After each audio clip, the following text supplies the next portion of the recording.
ಏಕಪಾದ ರಾಜಕಪೋತಾಸನ part 1 ಹಿಂದೆ ಬನ್ನಿ. ಇದನ್ನು ಕೂತ್ಕೊಳ್ಳಿ. ಹಾಗೆ ಮುಖ ಮಡಚಿ ಹಾಗೆ ಆದಷ್ಟು ಕಾಲು ಕಾಲು ಹತ್ರ ಹಿಡ್ಕೊಳ್ಳಿ.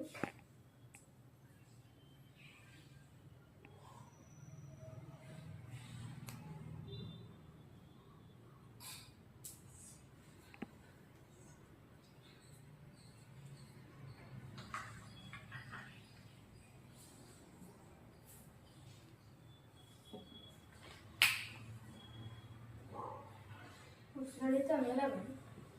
ಕಾಲು ಬಿಡು. ಅಲ್ಲೇ ಉಸಿರಾಡು. ಉಸಿರಾಡಿತ ಮೇಲೆ ಬನ್ನಿ. ಮೇಲೆ ಬನ್ನಿ.